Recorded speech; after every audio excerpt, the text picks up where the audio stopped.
नमस्कार।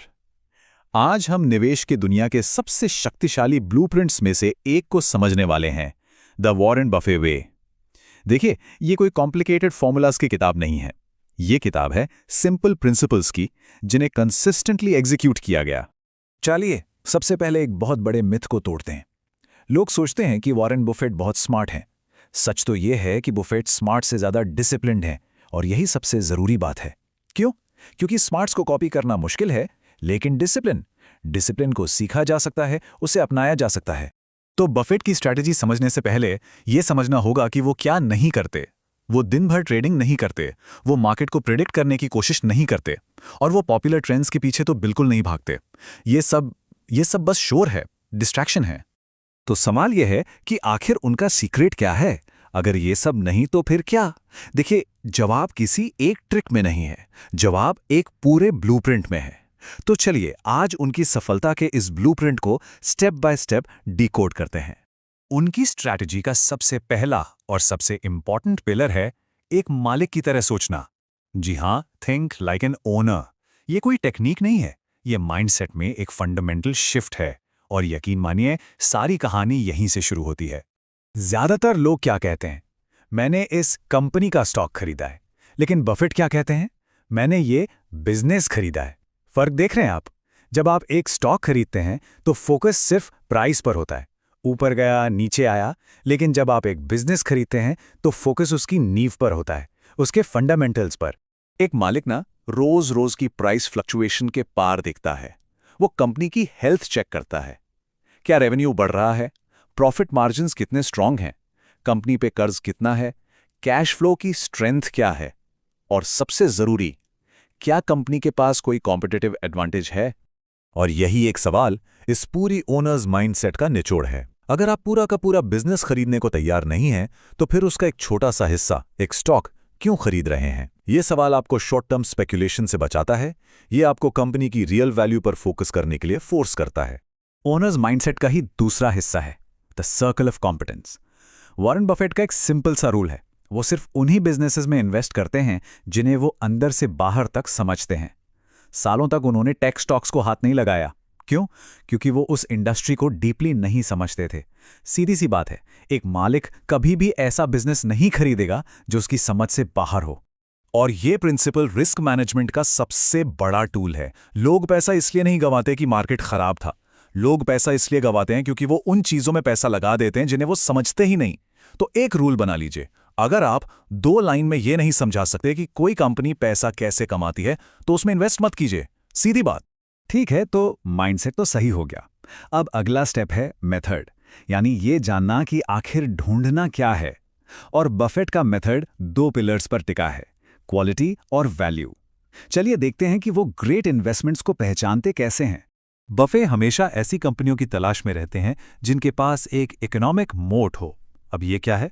सोचिए, एक पुराना किला है जिसके चारों तरफ एक बहुत गहरी खाई है जो दुश्मनों को दूर रखती है। बिजनेस की दुनिया में यही खाई इकोनॉमिक मोट है, एक ऐसा कंपेटिटिव एडवांटेज जो सालों साल कंपेटिटर्स को दूर रखता है और कंपनी के प्रॉफिट्स को प्रोटेक्ट करता है। अब रियल वर्ल्ड में ये खाई कैसी दिखती है? कोका कोला की ब्रांड पावर को देखिए, अमेरिकन एक्सप्रेस का नेटवर्क इफेक्ट, या एप्पल की कस्टमर लॉयल्टी। इन सब कंपनियों के पास एक बहुत स्ट्रांग मोट है, और इसका रिजल्ट क्या है? Pricing power. एक सिंपल टेस्ट है, अगर कोई कंपनी अपने कस्टमर्स को खोए बिना अपनी प्राइसेस बढ़ा सकती है तो समझ लीजिए उसके पास एक मजबूत मोट है। लेकिन एक ग्रेट कंपनी ढूंढना, ये तो बस आधा काम हुआ। बफे के मेथड का दूसरा और उतना ही इंपॉर्टेंट हिस्सा है उसे एक अच्छी कीमत पर खरीदना। और यही कॉन्सेप्ट आता है मार्जिन ऑफ सेफ्टी का। इसका सीधा सा मतलब है, पहले आप कंपनी की इंट्रिंसिक वैल्यू यानी उसकी असली कीमत का अंदाजा लगाते हैं, और फिर आप तभी खरीदते हैं जब मार्केट प्राइस उस असली कीमत से काफी कम हो। इसे ऐसे समझिए, मान लीजिए आपने कैलकुलेट किया कि एक बिजनेस की असली कीमत 100 रुपए है, लेकिन मार्केट में वो आपको 70 रुपए का मिल रहा है। तो ये जो 30 रुपए का गैप है ना, यही है आपका मार्जिन ऑफ सेफ्टी। और ये सिर्फ एक अच्छी डील नहीं है, ये आपका सेफ्टी नेट है, आपकी अपनी गलतियों के खिलाफ और मार्केट की अनएक्सपेक्टेड बुरी खबरों के खिलाफ। तो ठीक है, माइंडसेट सही है, एक क्वालिटी कंपनी भी मिल गई, वो भी सही प्राइस पर। अब आता है वो पार्ट जहां ज्यादातर लोग फेल हो जाते हैं, इंतजार करना। तीसरा पिलर है द लॉन्ग गेम, और इसके लिए चाहिए मैच्योरिटी और ढेर सारा पेशेंस। बफे का फेमस कोट है, उनका फेवरेट होल्डिंग पीरियड है फॉरएवर, हमेशा के लिए। वो ऐसा क्यों कहते हैं? क्योंकि वो फाइनेंस की सबसे पावरफुल फोर्स को काम करने का मौका दे रहे हैं, कंपाउंडिंग। और कंपाउंडिंग को अपना जादू दिखाने के लिए वक्त चाहिए, बिल्कुल वैसे ही जैसे एक छोटे से बीज को एक बड़ा पेड़ बनने में सालों लगते हैं। जब आप लगातार बाय सेल करते हैं तो आप इस कंपाउंडिंग प्रोसेस को बीच में ही तोड़ देते हैं। हर ट्रेड के साथ ट्रांजैक्शन कॉस्ट बढ़ता है, टैक्सेस बढ़ते हैं और इमोशनल स्ट्रेस तो बढ़ता ही है। बफेट का तरीका बहुत सिंपल है, एक ग्रेट बिजनेस को उसका काम करने दो, बस धैर्य रखो और वेल्थ को मल्टीप्लाई होने दो। चलिए अब एक और कॉमन एडवाइस के खिलाफ चलते हैं। हमें क्या सिखाया जाता है? डाइवर्सिफाई, 50 स्टॉक्स में पैसा लगाओ। लेकिन बफेट क्या कहते हैं कि diversification is protection against ignorance. मतलब अगर आपको पता ही नहीं है कि आप क्या कर रहे हैं, तब आप सब कुछ थोड़ा थोड़ा खरीद लेते हैं। लेकिन अगर आपने अपना होमवर्क ठीक से किया है तो आपको 100 स्टॉक्स की जरूरत नहीं है। ये सिंपल केस है क्वालिटी ओवर क्वांटिटी का।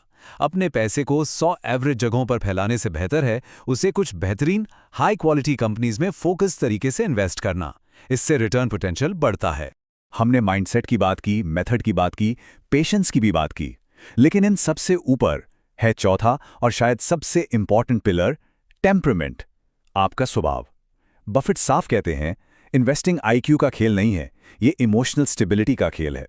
उनका सबसे फेमस रूल तो सब जानते हैं, जब दूसरे लालची हों तो डरो और जब दूसरे डरें तो लालची बनो। और यही टेम्परामेंट का सबसे बड़ा टेस्ट है। जब मार्केट क्रैश होता है, सब तरफ पैनिक है, तब आप क्या करते हैं? घबराकर बेच देते हैं या इसे एक अपॉर्चुनिटी की तरह देखते हैं? 2008 याद है, जब पूरी दुनिया के मार्केट्स ढह गए थे, बफेट ने बिलियंस इन्वेस्ट किए। जब सब डर रहे थे, वो ग्रीडी हो रहे थे। इस फर्क को समझने के लिए दो इन्वेस्टर्स को इमेजिन कीजिए। इन्वेस्टर ए रोज ट्रेड करता है, हर न्यूज़ पर रिएक्ट करता है, पैनिक में बेच देता है। और इन्वेस्टर बी कुछ स्ट्रॉन्ग कंपनीज को स्टडी करता है और पेशेंस के साथ उन्हें होल्ड करता है। अब 20 साल बाद क्या होगा?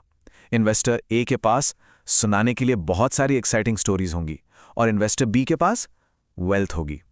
ये फर्क लक का नहीं है, ये डिसिप्लिन का है। तो द वॉरेन बफेट वे का पूरा सार क्या है? ये 7 की टेकअवेज हैं। नंबर 1, स्टॉक्स को बिजनेस की तरह देखो। नंबर 2, सिर्फ वही इन्वेस्ट करो जो समझते हो। नंबर 3, इकोनॉमिक मोट वाली कंपनीज ढूंढो। नंबर 4, हमेशा मार्जिन ऑफ सेफ्टी के साथ खरीदो। नंबर 5, लॉन्ग टर्म के लिए होल्ड करो। नंबर 6, क्वालिटी पर फोकस करो, क्वांटिटी पर नहीं। और 7, सबसे जरूरी, अपने इमोशंस पर कंट्रोल रखो। और अंत में इसे एक पावरफुल थॉट के साथ खत्म करते हैं। वेल्थ एक्टिविटी से नहीं बनती, वेल्थ कंसिस्टेंसी से बनती है।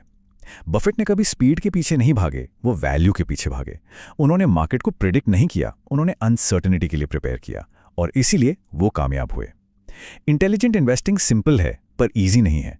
इसके लिए पेशेंस चाहिए, डिसिप्लिन चाहिए और इमोशनल कंट्रोल चाहिए। तो एक ट्रेडर की तरह एक्ट करना बंद कीजिए और एक ओनर की तरह सोचना शुरू कीजिए। जय हो, जय हो, भारत माता की जय।